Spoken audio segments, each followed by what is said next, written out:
Hello under graduate student, तो कैसे हैं आप सभी। आई होप आप सभी अच्छे होंगे।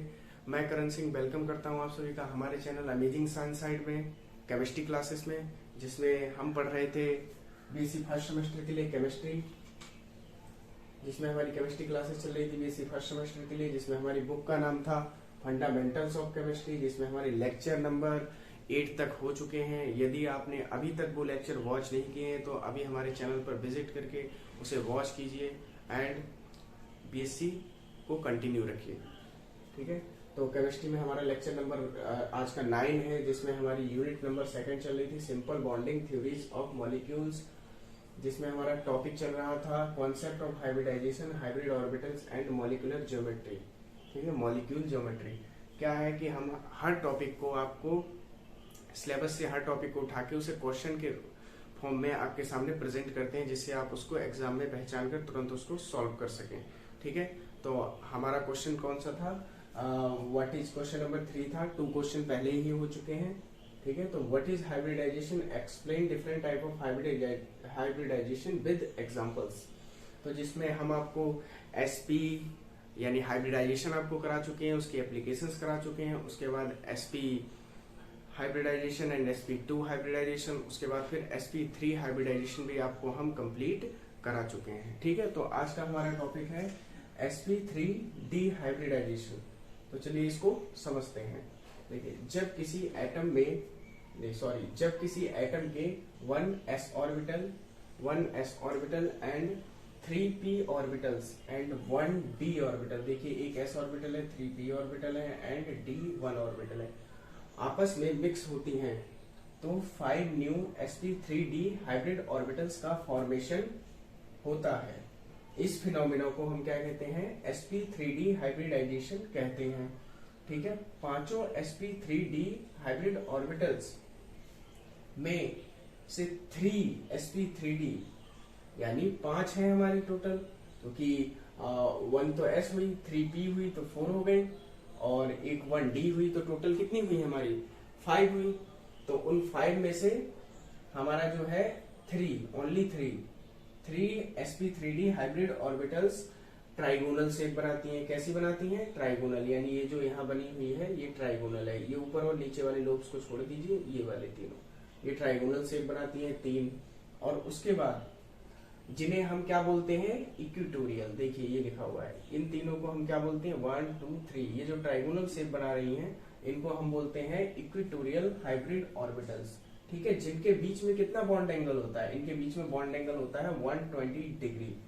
ठीक है, और शेष जो 2 ऑर्बिटल्स, क्योंकि हमारी टोटल 5 थी, 5 में से हमने टोटल हमारी 5 थी, देखिए 5 है total, 5 new sp3 hybrid orbital, उसमें से 3 ने तो ट्राइगोनल शेप बना ली जिनके बीच में 120 डिग्री एंगल होता है, और जिन्हें हम इक्वेटोरियल भी कहते हैं। उसके बाद जो 2 शेष 2 बची हुई जो हमारी sp3d हाइब्रिड ऑर्बिटल्स हैं, वो ट्राइगोनल शेप के परपेंडिकुलर, देखिए ये ट्राइगोनल शेप है, इसके परपेंडिकुलर क्या बनाती हैं, परपेंडिकुलर जो है वो ट्राइगोनल शेप के परपेंडिकुलर, ये रहा परपेंडिकुलर, ऊपर और नीचे यानी ऊपर अप एंड डाउन प्रेजेंट रहती हैं, तथा इनके बीच में जो बॉन्ड एंगल होता है वो 180 डिग्री होता है। देखिए ये बिल्कुल परपेंडिकुलर है एक दूसरे के, तो इनके बीच में क्या होगा, बॉन्ड एंगल 120 डिग्री होगा, सॉरी 180 डिग्री होगा। देखिए 180 डिग्री इनके बीच में बॉन्ड एंगल होगा।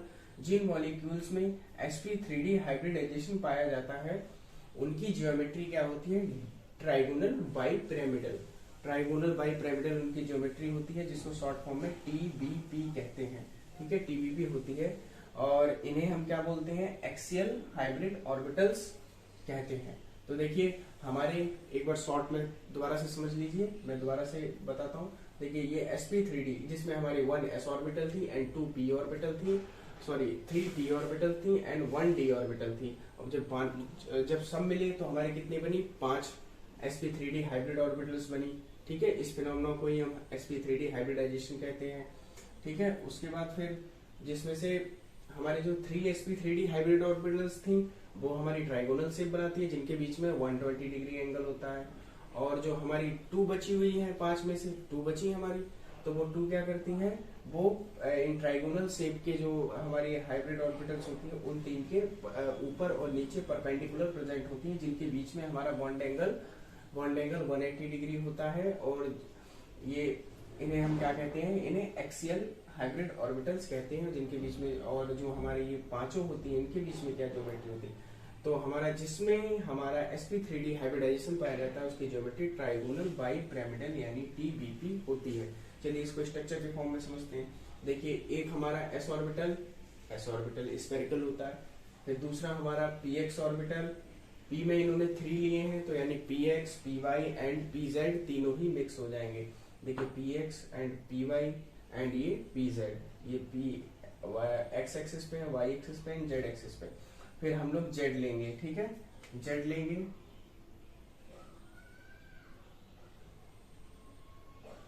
ठीक है, ये z हो गया हमारा। pz में हम pz ऑर्बिटल को लेंगे, ठीक है, pz को लेंगे हमारा pz स्क्वायर, ठीक है, pz स्क्वायर ऑर्बिटल को हम इसमें लेंगे। और उसके बाद ये आप पूछ रहे हैं pz क्यों लिया, क्योंकि आपने px जब कहीं sp बना था तो हमने उसमें पहले px लिया था, फिर sp2 बना तो उसमें px py लिए, और फिर जब sp3 बना तो उसमें px py pz लिए। और इसमें कि हमने d में क्योंकि फर्स्ट स्टेप में जो होते हैं, हमने आपको स्टार्टिंग लेक्चर में बताया है कि जो हमारे z ऑर्बिटल होते हैं उसमें पहला dxy, फिर dyz एंड फिर dzx उसका एक ग्रुप होता है, and dx square y square का अलग ग्रुप होता है, एंड dz स्क्वायर वो दोनों अलग ग्रुप में, दो अलग में होते हैं, तीन अलग में।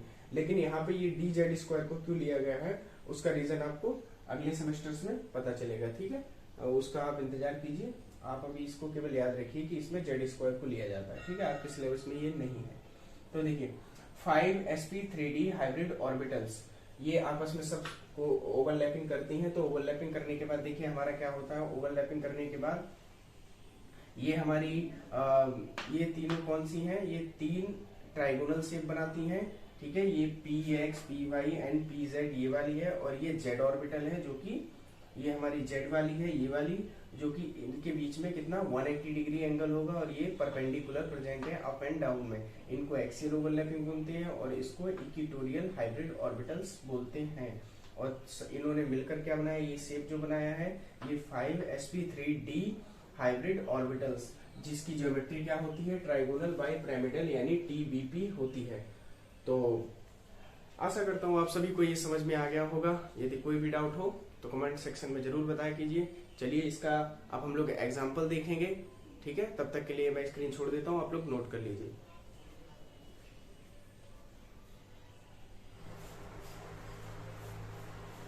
चलिए अब हम लोग समझेंगे एग्जाम्पल sp3d हाइब्रिडाइजेशन का। तो हमारा इसका एग्जाम्पल है फास्फोरस पेंटाक्लोराइड, यानी इसका फॉर्मूला क्या होता है PCl5, ठीक है, ये मॉलिक्यूल हमने लिया है। तो PCl5 मॉलिक्यूल में जो सेंट्रल एटम होता है वो क्या होता है, हमारा फास्फोरस होता है, जिसमें sp3d हाइब्रिडाइजेशन पाया जाता है। तो चलिए इसका लिखते हैं हम, इलेक्ट्रॉनिक कॉन्फ़िगरेशन लिखेंगे सबसे पहले, फिर ग्राउंड स्टेट, फिर एक्साइटेड स्टेट। तो PCl5 मॉलिक्यूल में जो सेंट्रल एटम हमारा फास्फोरस है, और फास्फोरस का एटॉमिक नंबर कितना होता है, वो होता है हमारा 15, जिसका देखिए इलेक्ट्रॉनिक कॉन्फ़िगरेशन हम लिख रहे हैं 1s2 2s2 2p6 3s2 3p6 3p6 होते हैं, लेकिन यहाँ पे टोटल 15 है, तो 2 2 4 एंड 2 6 6 6 12 हो गए, 12 और 3 कितने होते हैं हमारे 15।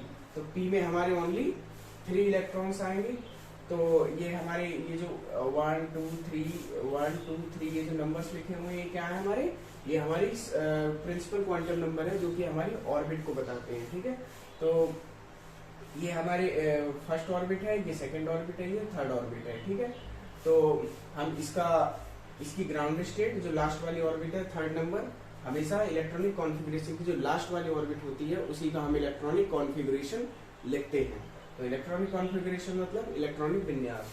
तो देखिए phosphorus atom in ground state में हम उसको एकदम रूल के अकॉर्डिंग इसको फिल करेंगे इलेक्ट्रॉन। देखिए 3s हो गया, 3s में 2 इलेक्ट्रॉन्स हैं, 1 क्लॉकवाइज एंड एंटी क्लॉकवाइज, और p में कितने हैं हमारे 1 इलेक्ट्रॉन 2 इलेक्ट्रॉन एंड 3 इलेक्ट्रॉन, ठीक है, 3 इलेक्ट्रॉन सबसे पहले हुंड के रूल के अकॉर्डिंग हमने फिल कर दिए। ठीक है, अब उसके बाद 3d भी होगा क्योंकि थर्ड ऑर्बिट में हमारा d सब सेल भी इंक्लूड हो जाता है। ठीक है, फर्स्ट ऑर्बिट में ओनली s होता है क्योंकि 2 ही इलेक्ट्रॉन होते हैं, एंड सेकंड में हमारे 8 इलेक्ट्रॉन होते हैं इसलिए p भी इंक्लूड हो जाता है, एंड थर्ड ऑर्बिट में हमारे कितने होते हैं 18 इलेक्ट्रॉन होते हैं, तो इसलिए हमारे कितने थर्ड ऑर्बिट में हमारे 18 इलेक्ट्रॉन होते हैं, इसलिए हमारा d ऑर्बिटल भी इसमें इंक्लूड हो जाता है। ठीक है, तो अब देखिए हम इसकी एक्साइटेड स्टेट, इसको थोड़ी सी एनर्जी देंगे। एक्साइटेड स्टेट का मतलब होता है ये एनर्जी थोड़ी सी अब्सॉर्ब करके एक्साइटेड स्टेट में पहुंच जाते हैं। ठीक है, उत्तेजित हो जाते हैं। तो ये 1 इलेक्ट्रॉन है, फिर ये 1 इलेक्ट्रॉन, फिर ये 1 इलेक्ट्रॉन, फिर ये 1 इलेक्ट्रॉन, सब हुंड के रूल के अकॉर्डिंग है, लेकिन यहाँ से ये एक्साइटेड स्टेट से आगे पहुंच जाता है। ठीक है, तो ये क्या हो गया, ये इधर देखिए, ये वाला इधर, और फिर ये वाला इधर, ये वाला इधर, और ये जो एंटी क्लॉकवाइज वाला इलेक्ट्रॉन है वो यहाँ पे क्लॉकवाइज में हो जाता है। ठीक है, तो अब इसको जो हमने ये समझा है इसको हम थ्योरी के फॉर्म में समझेंगे। ठीक है, तो फास्फोरस एटम के पास 5 sp3d, क्योंकि देखिए एक d है, एक 1s है, 1d है एंड 3p है, टोटल कितने हुए 5 sp3d हाइब्रिड ऑर्बिटल्स होती हैं जिनमें एक एक अनपेयर्ड इलेक्ट्रॉन होता है। देखिए एक एक अनपेयर्ड इलेक्ट्रॉन है, ये भी unpaired unpaired unpaired 1 2 3 4 5 unpaired electrons, मतलब 5 sp3d हाइब्रिड ऑर्बिटल्स ये हो गए, उसमें से एक एक अनपेयर्ड इलेक्ट्रॉन होता है। ठीक है, उनमें एक एक अनपेयर्ड इलेक्ट्रॉन होता है जो कि आपको दिख रहा है। ठीक है, फास्फोरस एटम की ये पांचों sp3d hybrid orbitals 5 chlorine atom की एक इलेक्ट्रॉन वाली 3pz। अब इसके लिए आपको क्लोरीन एटम का एटॉमिक नंबर पता होना चाहिए। क्लोरीन एटम ये देखिए ये होता है, इसका एटॉमिक नंबर 17 होता है। कितना होता है, परमाणु क्रमांक कितना होता है इसका 17। तो चलिए इसका इलेक्ट्रॉनिक विन्यास लिखते हैं, 1s2 2s2 2p6 3s2 और 3p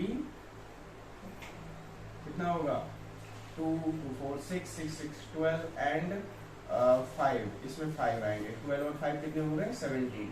अब ये क्या है 3pz की एक इलेक्ट्रॉन मुक्त, क्या लिखा है यहाँ पे 3pz 5 क्लोरीन एटम की एक इलेक्ट्रॉन मुक्त वाली 3pz।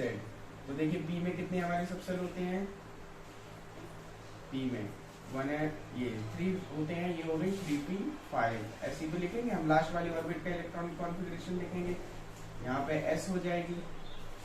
ठीक है, देखिए तो इसमें तो 2 इलेक्ट्रॉन से फिल हो गए एंड इसमें 5 हैं, तो पहले हुंड के रूल के अकॉर्डिंग 1 1 इलेक्ट्रॉन, फिर उसके बाद पेयरिंग स्टार्ट होगी।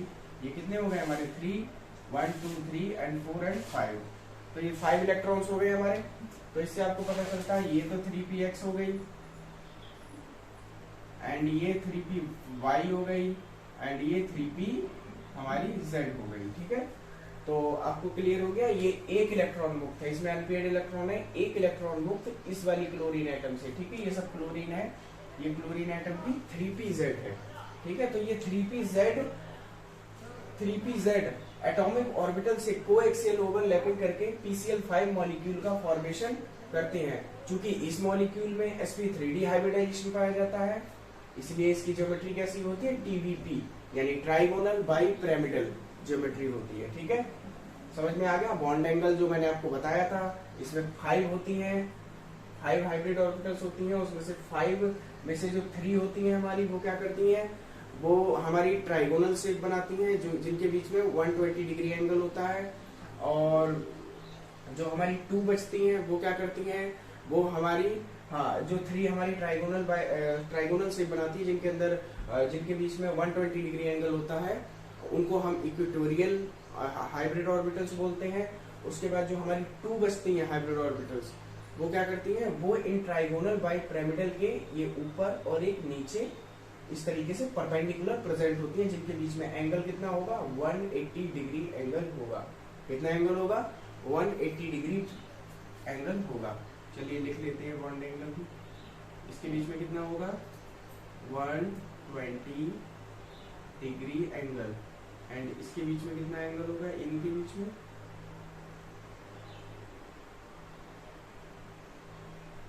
में हमारा होगा इनके बीच में हमारा एंगल कितना होगा, इनके बीच में हमारा एंगल बताइए आप लोग कमेंट्स में भी बताइए कितना एंगल हो सकता है।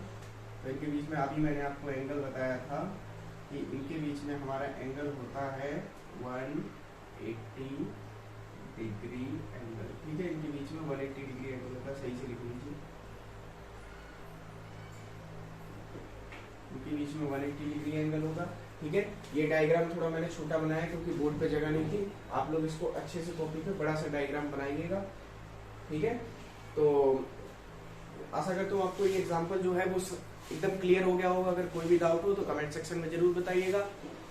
और चलिए समझते हैं अपना नेक्स्ट हाइब्रिडाइजेशन, जो कि है हमारा sp3d2 हाइब्रिडाइजेशन।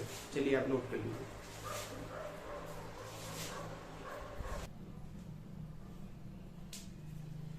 तो अब हम पढ़ेंगे sp3d2 हाइब्रिडाइजेशन, ठीक है। अभी हमने पढ़ा था sp3d हाइब्रिडाइजेशन, जो कि आपका अभी कंप्लीट हो गया है।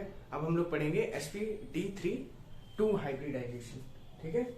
देखिए sp3d2 हाइब्रिडाइजेशन में क्या होता है, जब किसी एटम के 1s orbital and 3p orbital, अब आपका sp3d और उसमें क्या था हाइब्रिडाइजेशन में, उसमें 1 तो s था सेम है एंड 3p थे बिल्कुल सेम है, बट यहाँ पे d क्या था, ओनली 1 था। यहाँ पे d के क्या होंगे, 2 ऑर्बिटल्स आपस में मिक्स होंगे।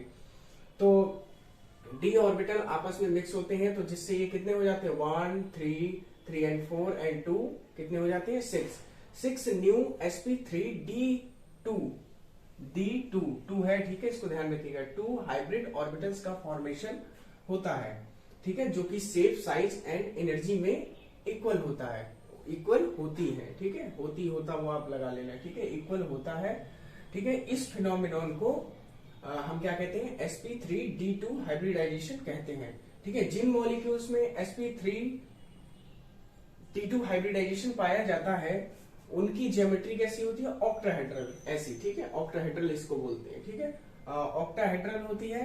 तथा बॉन्ड एंगल कितना होता है, बॉन्ड एंगल उनके बीच में 90 डिग्री होता है। देखिए सबके बीच में 90 डिग्री होगा, ठीक है। इनके बीच में 90 डिग्री बॉन्ड एंगल होता है, ओके।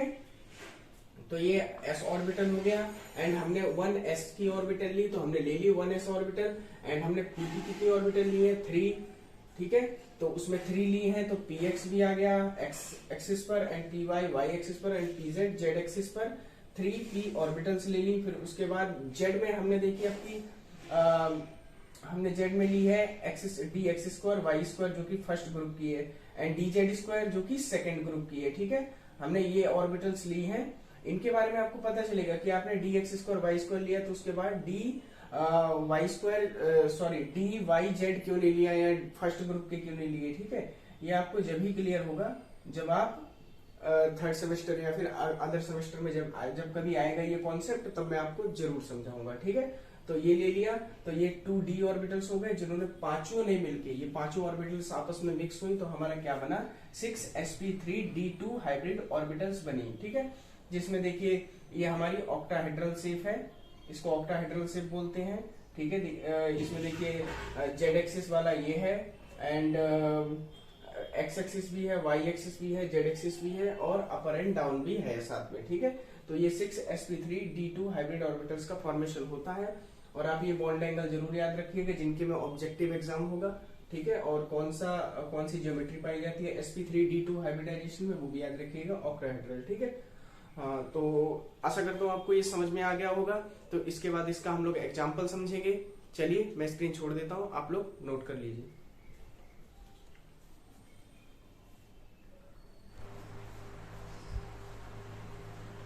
चलिए अब हम लोग पढ़ेंगे एग्जाम्पल sp3d2 हाइब्रिडाइजेशन का, ठीक है।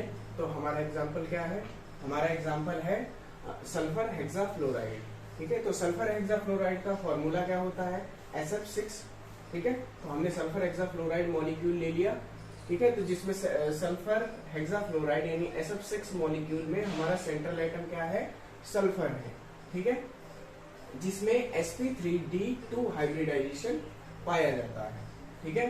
तो सल्फर नंबर क्या होता है, सल्फर का एटॉमिक नंबर होता है हमारा 16, जिसका देखिए इलेक्ट्रॉनिक कॉन्फ़िगरेशन लिखेंगे 1s2 2s2 एंड 1s2 हो गया, 2s2 हो गया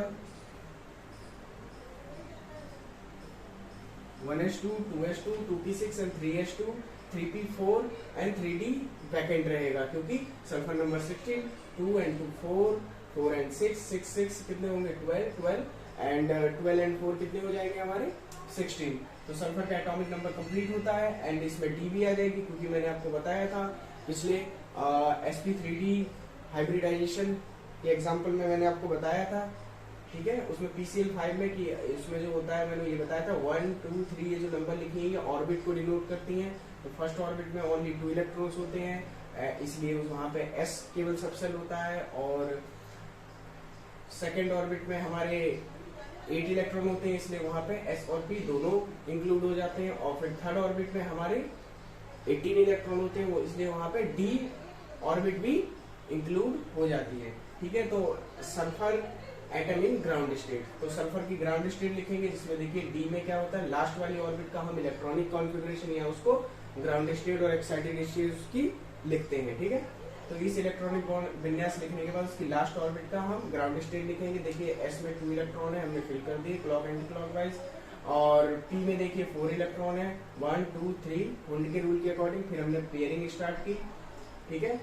बार बार इसलिए बोलता हूँ आपको हुंड के रूल के अकॉर्डिंग, ताकि आप लोगों को याद हो जाए, ठीक है। और डी जो है हमारी बैकेंड रहती है, देखिए बैकेंड है। फिर उसके बाद एक्साइटेड स्टेट, जब इसको थोड़ी सी एनर्जी देंगे इन दोनों को, तो ये इलेक्ट्रॉन आगे हो जाएंगे, ठीक है। आगे क्या हो जाएंगे, माइग्रेट कर जाएंगे, ठीक है। यानी माइग्रेट मतलब आगे चले जाएंगे, ठीक है। तो देखिए 1 इलेक्ट्रॉन इसमें, 1 इसमें, 1 इसमें, 1 इसमें, इसका एक इधर आ गया। देखिए इसमें ऐसे होता है, इसका एक इलेक्ट्रॉन इधर आ गया, इसका इधर आ गया, इसका इधर और इसका इधर, और ये वाला इधर, ठीक है। ये सब जैसे ये यहाँ से इधर आया, ठीक है, ये वाला इधर आया, तो ये वाला उठ के इधर चला गया, फिर ये वाला इधर उठ के चला गया, ऐसे डबल होते होते यहाँ पे डी के भी 2 हमने ऑर्बिटल्स ले लिए जिनमें अनपेयर्ड इलेक्ट्रॉन हैं। तो इसमें कितना पाया जाता है, एक एस का, 3 पी के एंड 2 डी के। तो क्या बना हमारा sp3d2 हाइब्रिडाइजेशन, ठीक है। तो इसको चलिए थ्योरी के फॉर्म में समझते हैं। एस एटम के पास जो है 6 sp3d2 हाइब्रिडाइजेशन हाइब्रिड ऑर्बिटल्स होती हैं, जिनमें एक एक अनपेयर्ड इलेक्ट्रॉन होता है। देखिए 6 है, 1 2 3 4 5 6, और इसमें एक एक अनपेयर्ड इलेक्ट्रॉन भी है, ठीक है। सल्फर एटम की ये 6 sp3d2 hybrid orbitals 6 fluorine atom की एक इलेक्ट्रॉन मुक्त या एक इलेक्ट्रॉन वाली 2pz। अब आपको फ्लोरीन का देखिए, फ्लोरीन का आपको पता होना चाहिए सब कुछ। फ्लोरीन नंबर कितना होता है हमारा 9।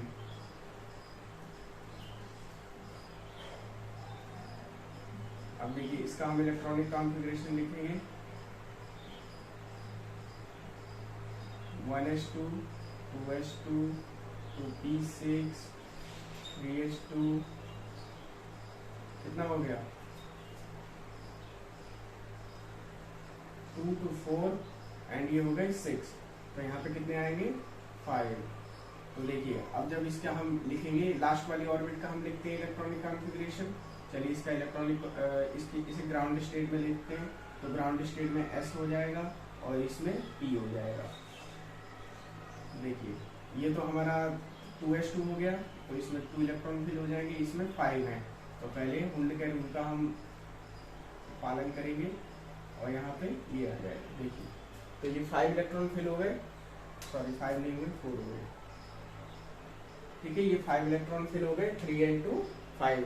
तो हमारी ये होती है हमारी ये हो गई 2px एंड ये हो गई 2py एंड ये हो गई 2pz, ठीक है। ये जो है तो ये 2pz क्या है, एक इलेक्ट्रॉन वाली 2pz एटॉमिक ऑर्बिटल से कोएक्सियल ओवरलैपिंग करके sf6 का मतलब क्या होता है, यहाँ पे ये जो 6 लगा हुआ है, 6 का मतलब हेक्सा, पता होगा आपको। 8 meth prop but pent hex hept non dec ये सब होते हैं। तो ठीक है 6 के लिए हेक्स होता है, यानी हेक्सा, ठीक है, हेक्सा फ्लोराइड। तो सल्फर हेक्सा फ्लोराइड मॉलिक्यूल का फॉर्मेशन होता है, ठीक है, इसे फॉर्मेशन होता है। चूंकि इस मॉलिक्यूल में sp3d2 हाइब्रिडाइजेशन पाया जाता है, इसलिए का साइन है और ये चूंकि का साइन है, इसलिए इसकी जियोमेट्री ऑक्टाहेड्रल होती है। क्या होती है इसकी ज्योमेट्री, ऑक्टाहेड्रल होती है। तो देखिए ये ऑक्टाहेड्रल ज्योमेट्री है, फ्लोरीन एटम इससे जुड़े हुए हैं, कितने 6 फ्लोरीन एटम है, 1 2 3 4 5 6, एंड इनके बीच में बॉन्ड एंगल कितना होता है, ये हमारा सल्फर एटम है जिससे 6 फ्लोरीन एटम ऑक्टाहेड्रल शेप में जुड़े हुए हैं, उनके बीच में बॉन्ड एंगल 90 डिग्री होता है। ये कुछ इस प्रकार से होता है, ऐसे, ठीक है। ये शेप जो होती है ये वाली, ये कुछ इस तरीके से होती है, आपको बोर्ड पे ऐसे नहीं दिखाई जा सकती, 3D नहीं है, इसलिए एक नीचे होती है और एक ऐसे ऊपर होती है, ठीक है। और ये चीज ऐसे ऐसे ऐसे और ऐसे होती है। तो इससे क्या होता है, इनके बीच में, इसके और इसके बीच में 90 डिग्री, इसके और इसके बीच में 90 डिग्री, और इधर और उधर 90 डिग्री, इसलिए आपको ये 90 डिग्री बताया गया। और इसके इसके बीच में भी 90 डिग्री, इसके इसके इन सबके बीच में 90 डिग्री, चाहे तो आप इधर एंगल ले लो, इधर ले लो, इधर ले लो, इधर इधर, सब जगह 90 डिग्री ही होगा, ठीक है। और इसकी ज्योमेट्री क्या है, octahedral geometry of fluorine atom, ठीक है। तो चलिए आपको समझ में आ गया होगा। तो अब हम लोग क्या करेंगे, पढ़ेंगे नेक्स्ट हाइब्रिडाइजेशन, जो कि हमारा है sp3d3 हाइब्रिडाइजेशन, ठीक है। चलिए नोट कर लीजिए।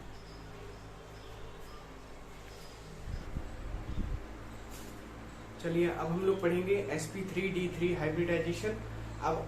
अब ये लास्ट हाइब्रिडाइजेशन है, ठीक है। अभी तक हम लोग कितने हाइब्रिडाइजेशन पढ़ चुके हैं, sp and sp2, sp3, sp3d, sp3d2। अब हम लोग पढ़ रहे हैं sp3d3 हाइब्रिडाइजेशन, ठीक है। इसके बारे में हम लोग पढ़ेंगे। तो देखिए हमारा आज अभी का टॉपिक है ये sp3d3 हाइब्रिडाइजेशन। तो जब किसी एटम की 1s orbital and 3p orbital, देखिए 1s orbital and 3p orbital and 3d orbital, ठीक है, 3d ऑर्बिटल आपस में मिक्स होती हैं, तो कितनी हो गई, 1 and 3 3 6 and 1 7, 7 new sp3d3 hybrid orbitals का फॉर्मेशन होता है, ठीक है, जो कि शेप, साइज एंड एनर्जी में इक्वल होती है। इस फिनोमिनन को क्या बोलते हैं, हम sp3d3 हाइब्रिडाइजेशन कहते हैं।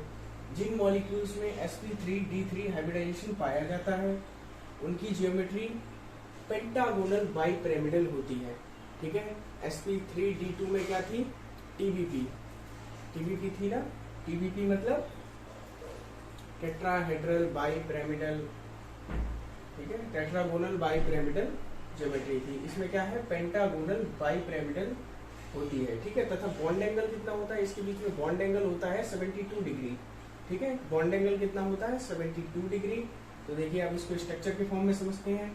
तो देखिए स्ट्रक्चर के फॉर्म में s ऑर्बिटल जो कि स्पेरिकल होता है, ठीक है, और ये px orbital, py orbital, pz orbital, तीनों p की ऑर्बिटल ले लिए हमने। फिर उसके बाद अब देखिए x में क्या है, हमने z ऑर्बिटल, सॉरी z में हमने क्या लिया है, z सबसेल में हमने लिया है, z सबसेल का ये देखिए ये p सबसेल था जिसके हमने तीनों ले लिए, px, py, pz तीनों ऑर्बिटल्स ले लिए। एंड d में 5 ऑर्बिटल्स होते हैं d सबसेल में, तो उसके देखिए dzx लिया है, या xz कुछ भी बोल सकते हैं आप, और ये dx² y² लिया है, उसके बाद dz² लिया है, ठीक है। ये हमने लिए, ये सेकंड पार्ट वाले हैं। d में 5 होते हैं, एक पार्ट में 3 होते हैं, और एक सेट में 3 ऑर्बिटल्स होते हैं, और एक में 2 ऑर्बिटल्स होते हैं। तो ये फर्स्ट सेट का है और ये सेकंड सेट के हैं दोनों, ठीक है। तो 3d ऑर्बिटल्स हो गए। जब ये 7 सबसेल या ऑर्बिटल्स, 7 ऑर्बिटल्स आपस में मिक्स होती हैं, ठीक है, तो क्या फॉर्मेशन करती हैं, 7 sp3d3 हाइब्रिड ऑर्बिटल्स का फॉर्मेशन करती हैं। इनके बीच में बॉन्ड एंगल कितना होता है, बॉन्ड एंगल इनके बीच में 72 डिग्री होता है। इनके बीच में बॉन्ड एंगल कितना होता है हमारा, 72 डिग्री होता है, ठीक है। तो आशा करता हूँ आपको ये समझ में आ गया होगा। अगर कोई भी डाउट हो तो कमेंट सेक्शन में जरूर बताइएगा, इससे रिलेटेड हम आपका नेक्स्ट लेक्चर में डाउट क्लियर करने की कोशिश करेंगे। तो चलिए इसका एग्जाम्पल अब हम लोग समझते हैं, तब तक आप नोट कर लीजिए, मैं स्क्रीन छोड़ देता हूँ।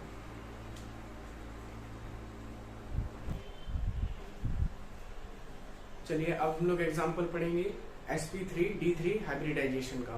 तो इसमें हमारा एग्जाम्पल है आयोडीन हेप्टाफ्लोराइड, यानी इसका फॉर्मूला क्या होता है, IF7। तो हमने IF7 मॉलिक्यूल को लिया है। तो IF7 मॉलिक्यूल में सेंट्रल एटम क्या होता है, वो हमारा आयोडीन होता है।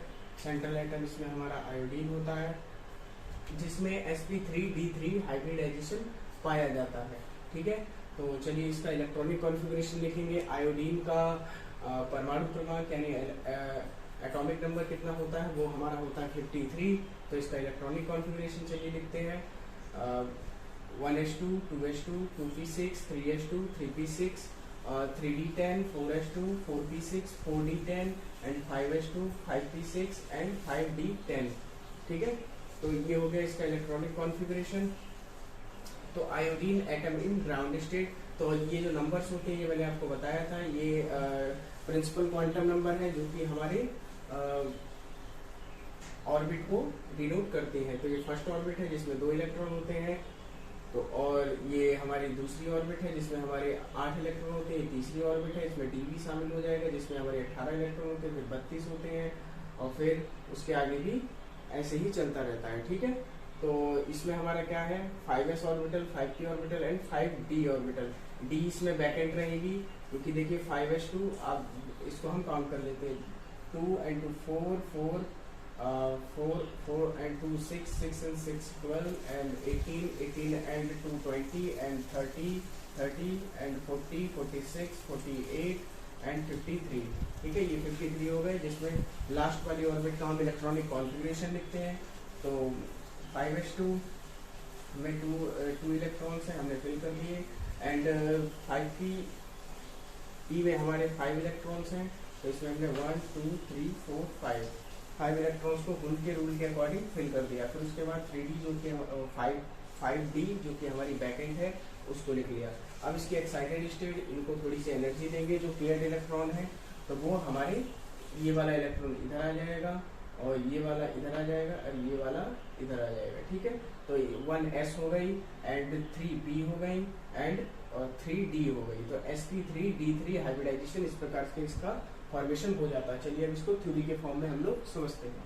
तो देखिए आयोडीन एटम के पास 7 कितनी 3 3 6 एंड 1 7 sp3d3 हाइब्रिड ऑर्बिटल्स होती हैं जिनमें एक अनपेयर्ड इलेक्ट्रॉन होता है। आयोडीन एटम की ये 7 sp3d3 hybrid orbitals 7 fluorine atom की एक इलेक्ट्रॉन वाली 2pz। तो आपको मैंने इससे पिछला जो sp3d2 हाइब्रिडाइजेशन का एग्जांपल था उसमें मैंने आपको समझाया था फ्लोरीन एटम के बारे में। sf6 था वहाँ पे सल्फर हेक्साफ्लोराइड, उसमें मैंने आपको बताया था फ्लोरीन का नंबर एटॉमिक नंबर 9 होता है जिसकी लास्ट में pp 2pz एटॉमिक ऑर्बिटल जो होती है, सॉरी 2pz ऑर्बिटल जो होती है वो क्या होती है हमारी एक इलेक्ट्रॉन वाली होती है। ठीक है, अनपेयर्ड उसमें इलेक्ट्रॉन होता है, इसलिए इस ये एटॉमिक ऑर्बिटल से कोएक्सियल ओवरलैपिंग करके IF7 मॉलिक्यूल का फॉर्मेशन करती है।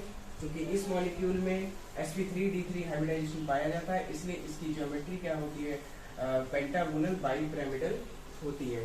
ठीक है, ये इसकी ज्योमेट्री है। देखिए इसमें आयोडीन है जो कि 7 1 2 3 4 5 6 7 फ्लोरीन एटम जो कि 2pz एक इलेक्ट्रॉन वाली ऑर्बिटल से कोएक्सियल ओवरलैपिंग करता है और IF7 मॉलिक्यूल का फॉर्मेशन करता है। Pentagonal bipyramidal geometry of IF7 molecule.